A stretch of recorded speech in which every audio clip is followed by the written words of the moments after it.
Assalamualaikum warahmatullahi wabarakatuh.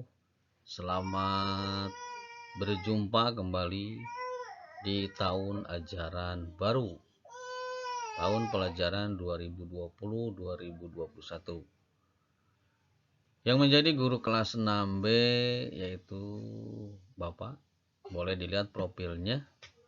Anak-anak, kita memang tidak bisa bertemu tatap muka, masih dalam keadaan pandemi corona. Semoga pandemi corona ini bisa berlalu. Amin ya Allah ya Rabbal Alamin.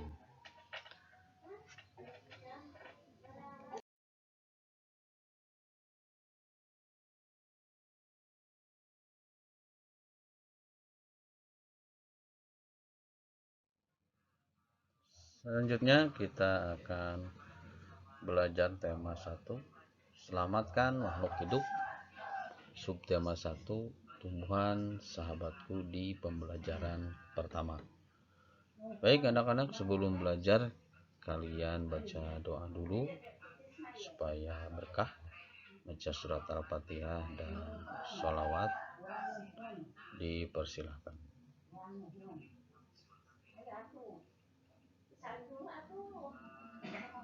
Selesai? Baik, kita lanjut.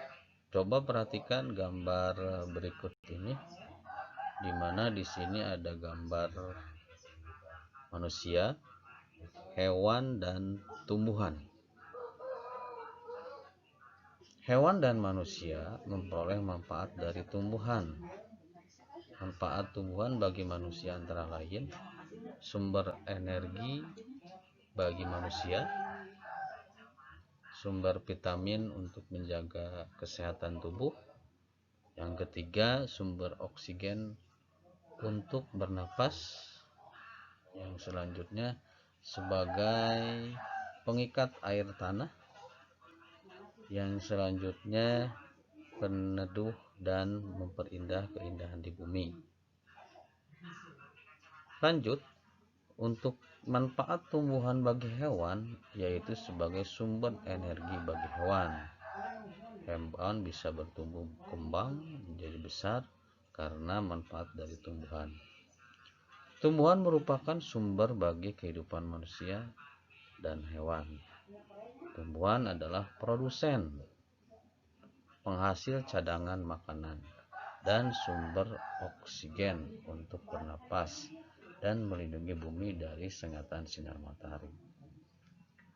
Yang selanjutnya terakhir, beberapa hal yang akan terjadi jika tidak ada tumbuhan adalah manusia dan hewan tidak memiliki sumber makanan dan bumi akan gersang sehingga kehidupan akan berakhir.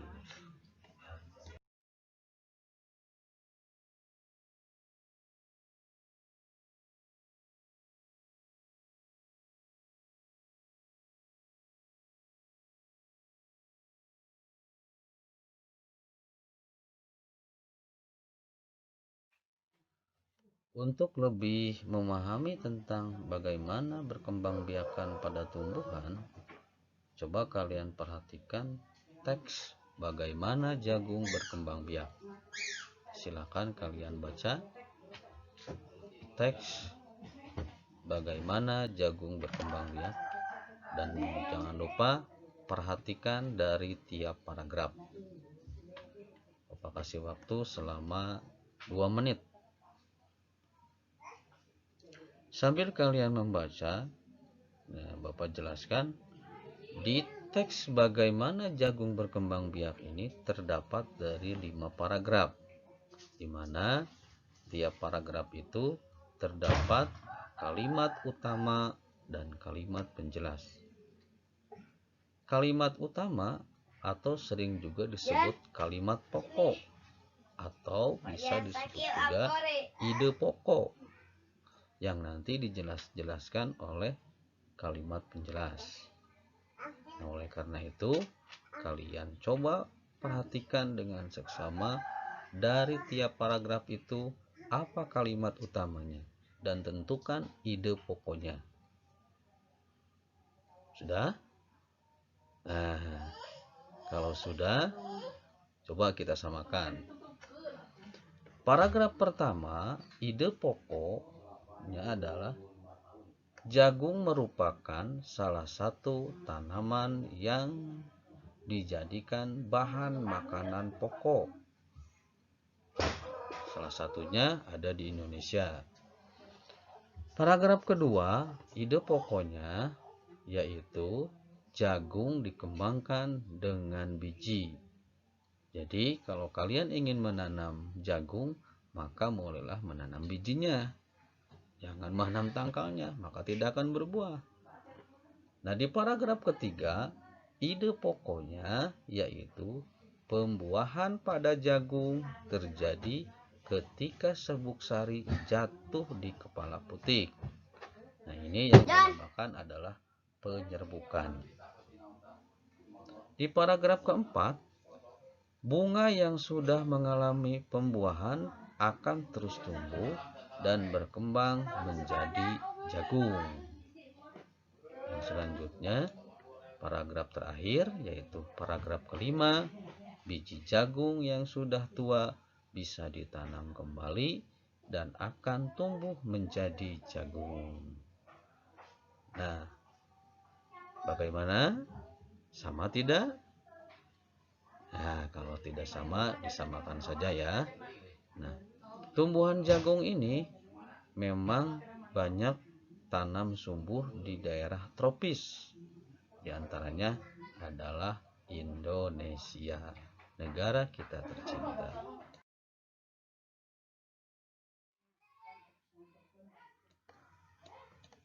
Bunga jagung memiliki helai-helai rambut halus pada bagian ujungnya. Pada helai rambut tersebut terdapat tepung sari. Tepung sari akan bawa angin ketika angin bertiup. Tepung sari yang terbawa angin sebagian akan jatuh di kepala putik yang terletak di bagian bawah bunga pada pohon jagung yang lain. Ketika itulah terjadi pembuahan. Maka coba kalian perhatikan gambar yang ada di samping. Nah, itu terjadinya adalah penyerbukan atau perkawinan secara generatif, perkembangbiakan secara generatif. Coba perhatikan gambar bunga. Ini dinamakan bunga sempurna. Kenapa dikatakan bunga sempurna? Karena terdapat benang sari dan kepala putik. Benang sari adalah sel kelamin jantan dan putik adalah sel kelamin betina. Bagian-bagian bunga diantaranya ada mahkota, ada kepala sari, tangkai sari, kepala putik, tangkai putik, bakal biji, benang sari, kelopak, itu bunga sempurna. Minimal bunga sempurna itu ada mahkota, benang sari, putik, dan kelopak. Itu yang dinamakan bunga sempurna, bagian-bagian dari bunga sempurna. Selanjutnya, perkembangbiakan generatif atau secara kawin terjadi melalui proses penyerbukan dan pembuahan. Perkembangbiakan generatif pada tumbuhan diawali dengan penyerbukan, yaitu melekatnya atau jatuhnya serbuk sari ke kepala putik. Setelah terjadi penyerbukan pada serbuk sari, tumbuhan buluh serbuk sari yang menuju ke ruang bakal biji. Kemudian serbuk sari akan ke ruang bakal biji melalui buluh serbuk sari. Di dalam ruang bakal biji terjadi pembuahan, yaitu peleburan serbuk sari atau sel kelamin jantan dan spermatozoid dengan kepala putik sel kelamin betina. Hasil dari pembuahan adalah zigot. Zigot berkembang menjadi lembaga, lembaga berkembang menjadi bakal biji berkembang menjadi biji dan bakal buah. Kemudian bakal buah berkembang menjadi daging buah. Lembaga yang berada di dalam biji merupakan calon tumbuhan baru. tumbuhan yang berkembang biak secara generatif, antara lain padi, mangga, durian, jambu, dan lain-lain. Coba kalian perhatikan. Ngemeng-ngemeng. Ngomong-ngomong berkenaan dengan bunga. Nah, coba lihat. Di slide ini ada 2 bunga. Coba kalian perhatikan dengan seksama. Indah bukan? Nah, bunga ini hanya tumbuh di daerah Indonesia. Negara-negara lain seperti negara tetangga pun memiliki bunga yang cantik. Karena kondisi geografis yang hampir sama, bunga yang tumbuh tidak jauh berbeda jenisnya. Perhatikan jenis-jenis bunga yang tumbuh di negara-negara tetangga. Bunga kembang sepatu tumbuh di Indonesia dan Malaysia. Bunga ini dapat digunakan sebagai pewarna. Di Malaysia, bunga kembang sepatu dinamakan bunga raya dan merupakan bunga nasional. Nah, yang putih ini anak-anak, ini adalah bunga Kamboja. Nah, bunga ini sering digunakan dalam perlengkapan tari di Bali. Tahu kan tari Bali? Namanya dor campak atau bunga Kamboja. Dapat ditemukan di Indonesia dan Laos. Di negara tersebut, bunga ini digunakan untuk dekorasi upacara keagamaan dan penyambutan tamu.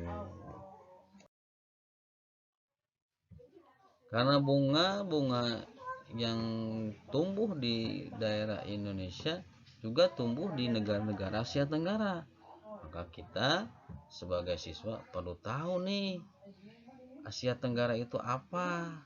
Nah, di sini Asia Tenggara itu negara-negara yang ada di Asia Tenggara itu berkumpul dalam organisasi ASEAN, Association as Asian Nation.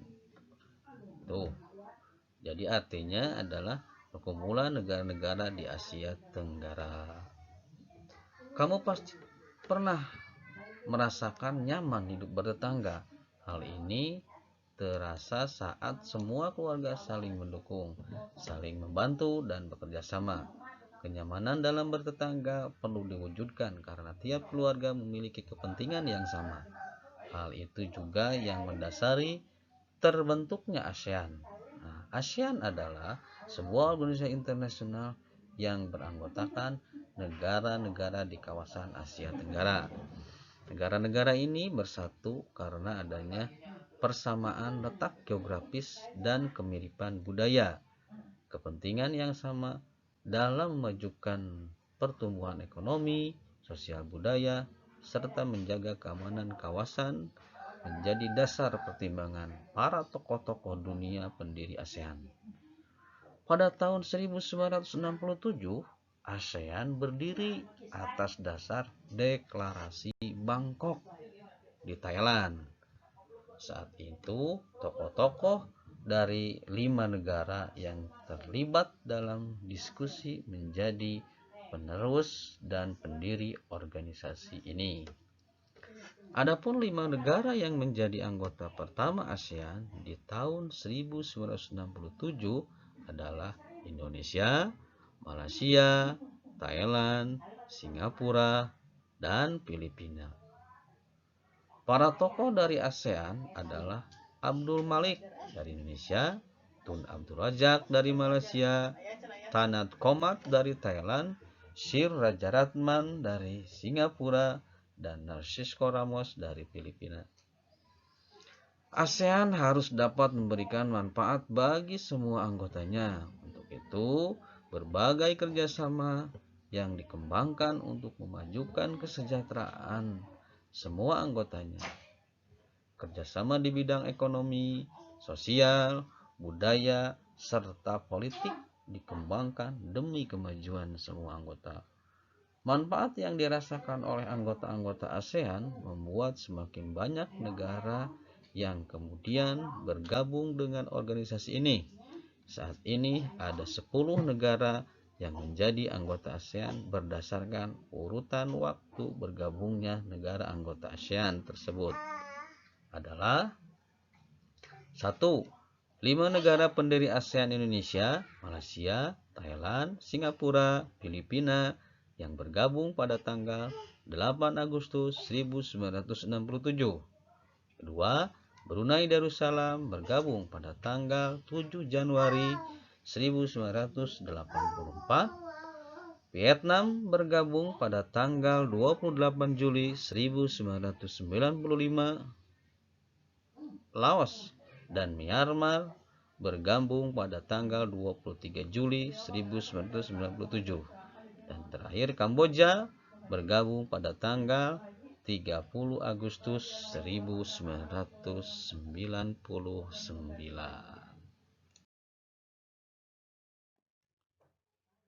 Kehidupan sosial budaya masyarakat ASEAN. 1. Brunei Darussalam. Di Kampung Anyer adalah desa terapung di Brunei Darussalam sekitar tahun 1400-an. Kampung Anyar sempat menjadi pusat pemerintahan saat ini. Banyak penduduk yang memiliki perahu pribadi dan disimpan di bawah rumah apung mereka. Budaya Brunei yang dipengaruhi oleh ajaran Islam, mayoritas penduduknya adalah orang Melayu. Kata Brunei berasal dari kata nah baru yang diucapkan oleh Awang Alak Betatar, penemu negara ini. Kata Darussalam berarti tempat yang damai atau rumah. Keamanan dalam percakapan menunjukkan dengan jari telunjuk dianggap kasar. Secara tradisional, orang Brunei tidak berjabat tangan dengan lawan jenis, melainkan sepatu adalah kebiasaan umum orang Brunei sebelum memasuki rumah orang lain.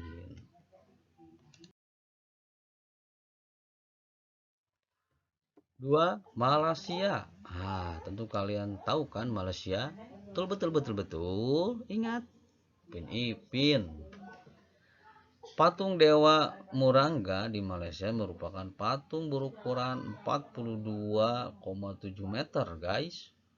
Patung ini terletak di Batu Kaufes, gua yang merupakan salah satu kuil Hindu di luar India yang paling populer yang didedikasikan untuk Dewa Murangga. Malaysia memiliki kota yang bernama Georgetown, yaitu kota yang terdaftar dalam UNESCO World Heritage. Kota ini terletak di Pulau Penang. Georgetown adalah kota yang memiliki ragam jenis budaya, banyak gedung peninggalan masa Eropa dan bangunan bernuansa Melayu Tionghoa. 3 kaum utama di Malaysia adalah Melayu, Cina, dan India. Musik tradisionalnya adalah dipengaruhi oleh budaya Cina, Islam, India, dan Indonesia. Makanan khasnya adalah nasi lemak. 3 yaitu negara Filipina. Budaya Filipina merupakan hasil perpaduan antara budaya barat dan timur. Kehidupan budayanya dipengaruhi oleh budaya Melayu, Cina, dan Spanyol. Bahasa Filipina adalah bahasa nasional dengan bahasa Inggris sebagai bahasa pengantar untuk urusan perdagangan atau pergaulan. Ada 8 dialek utama yang digunakan oleh masyarakat Filipina, yaitu Tagalog, Cebuano, Ilocano, Hiligaynon, atau Ilonggo, Bicol, Waray, Pamango, dan Pangasinense. Po dan Opo adalah sebuah orang Filipina terhadap orang yang lebih tua. Mereka memanggilnya dengan menggunakan kata-kata seperti kuya, ate, manang, atau manang. Ya, sedikit tertawa lah. Mungkin anak-anak Bapak belum bisa mengucapkan bahasa Filipino begitu. Tapi jangan takut ya. Tarian Tiningkling merupakan tarian masyarakat Filipina. Tarian ini menceritakan tentang burung tiningkling yang berjalan melompat menghindari perangkap bambu petani padi.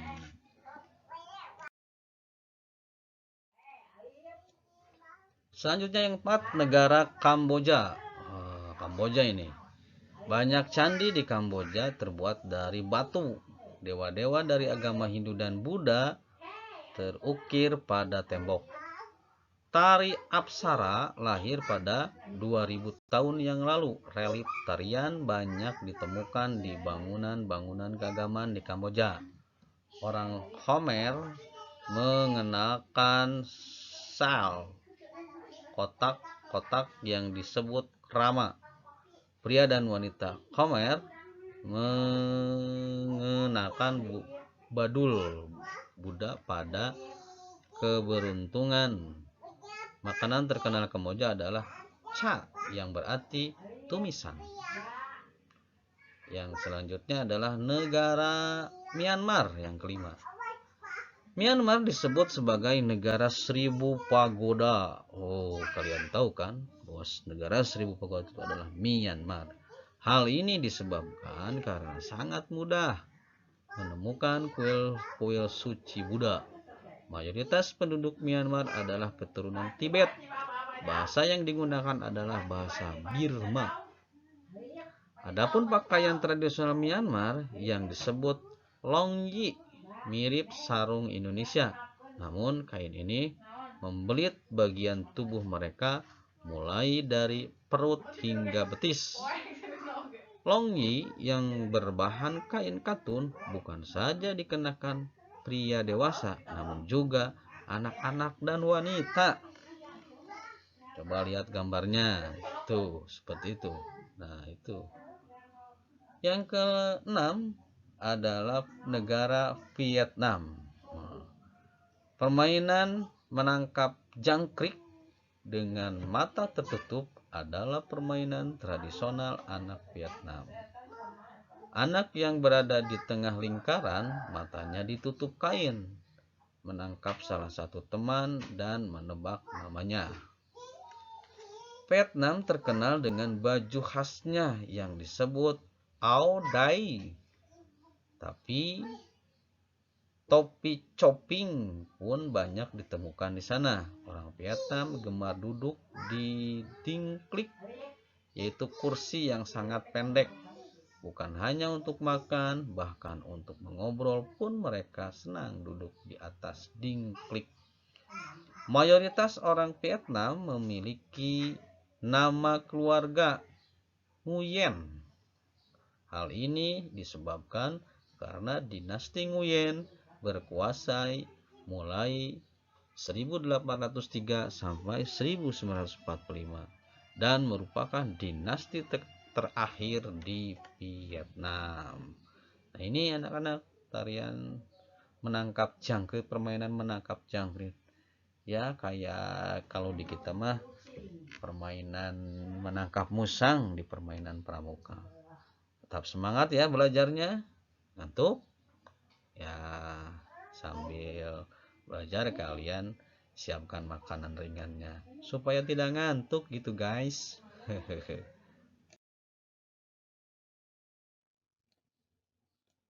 Kita lanjut guys ke negara Laos. Bukan saus ya, enggak, Laos, negara Laos. Nama Laos berhubungan dengan penemunya yaitu Ai Lao. Orang Laos terkenal kesabaran dan kesederhanaannya. Hal ini terkait dengan ajaran agama Buddha yang banyak dianut masyarakatnya. Olahraga tradisional di Laos adalah katau, seperti olahraga bola voli, namun menggunakan kaki untuk menangkap dan memukul bola. Bola terbuat dari anyaman bambu. Tahun baru Laos disebut Bun Pimay. Semua penduduk membersihkan rumah, mengenakan pakaian baru, dan mencuci patung-patung Buddha. Makanan utama bangsa Laos adalah nasi atau beras ketan yang dimakan dengan tangan langsung. Orang Laos menyebut dirinya Luk Kuniau, yang artinya anak turunan nasi ketan. Upacara sakral pemberian sedekah atau dikenal Sangbat merupakan upacara di Laos. Para biksu membawa bekal kecil, mengitari sebagian kecil kota untuk menerima sedekah dari penduduk setempat yang mayoritas beragama Buddha. Singapura guys, nah Singapura ini ada gambarnya nih guys, seperti patung yang berkepala singa nih. Coba nih, Singapura memiliki lambang negara yaitu Merlion. Merlion adalah patung berkepala singa dan berbadan ikan. Menurut mitos, Singapura dahulunya adalah kampung ikan. Kampung ini bernama Temasek yang berasal dari bahasa Jawa yang artinya lautan. Tuh guys, Singapura berasal dari bahasa Jawa guys. Singapura berasal dari kata Sanskerta yang berarti kota singa. Penduduk Singapura berasal dari Cina, Melayu, India, dan Eropa. Kaum Baba adalah sebutan bagi keturunan Cina Melayu. Singapura memiliki 4 bahasa resmi, yaitu Melayu, Mandarin, Inggris, dan Tamil. Masyarakat Singapura memiliki budaya jalan kaki. Sekitar 80% masyarakatnya memilih untuk berjalan kaki kemana-mana guys. Beda dengan kita guys. Kita memakai motor selalu guys. Bahkan anak kecil SD saja udah berani pakai motor. Senang gak guys? Nah ini perlu kita contoh. Agar apa? Agar tubuh kita menjadi sehat, banyak jalan guys. Nah hal ini disebabkan harga kendaraan yaitu mobil dan bahan bakar sangat mahal guys. Kepiting cabai adalah makanan yang sangat digemari masyarakat Singapura. Dan yang terakhir guys, ini adalah negara Thailand. Kalian juga bisa baca lah. Negara Thailand adalah satu-satunya negara di Asia Tenggara yang tidak pernah dijajah bangsa Eropa. Nah, jadi kalau dia bertanya, negara apakah negara yang tidak pernah dijajah? Adalah negara Thailand. Thailand dalam bahasa Thai adalah Phratet Thai, yang artinya tanah kebebasan. Sejak tahun 1800-an, Thailand berubah nama antara lain Siam dari bahasa Sanskerta yang artinya gelap atau coklat, dan Thailand.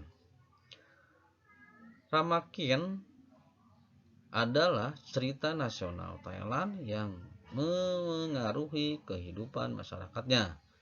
Di Thailand, kepala adalah bagian tubuh yang paling dihormati. Tidak ada orang yang akan berani menyentuh kepala, bahkan kepala anak-anak. Sebaliknya, bagian kaki dianggap bagian yang paling hina karena dipakai sebagai alat untuk menepak di tanah. Oleh sebab itu, kaki tidak boleh dihadapkan ke patung atau orang lain. Indonesia dan Thailand memiliki tradisi minum teh. Di beberapa daerah di Indonesia, kebiasaan minum teh dilakukan secara turun-temurun. Salah satunya adalah guys, teh yang diseduh di poci. Oleh sebab itu, teh tersebut dinamakan dengan teh poci. Nah, yang sering kalian makan guys itu anak-anak, teh poci berarti diseduhnya di poci. Poci itu sejenis ya tempat minum lah. Di Thailand, teh disajikan dengan susu dan rempah-rempah. Teh tersebut dinamakan Thai Iced Tea dengan disajikan dingin. Akan lebih enak, guys. Itu, guys, pelajaran kali ini. Semoga kalian bisa memanfaatkannya. Dari pembelajaran pertama di subtema 1 di tema 1 ini, kalian mudah-mudahan mendapatkan ilmu yang bermanfaat. Dan jangan lupa ada tugas yang harus kalian kerjakan. Tugasnya adalah nomor 1, sebutkan manfaat tumbuhan bagi manusia dan hewan. Kedua, tulislah ide pokok tiap paragraf pada teks bagaimana jagung berkembang biak. Yang ketiga, jelaskan apa yang dimaksud dengan berkembang biak. Yang keempat, jelaskan apa itu penyerbukan. Nomor 5, sebutkan 5 negara pendiri ASEAN beserta delegasinya. Nomor 6, apa kepanjangan dari ASEAN. Nomor 7, tulislah budaya yang ada di negara Indonesia. Kalian tulis dalam buku kalian, buku tugas kalian, lalu dipoto, kirimkan ke WA, bukan WA grup ya, tapi WA pribadi. Jadi supaya agar kalian tidak contek sama yang lain. Jadi kirimnya melalui Japri saja ya.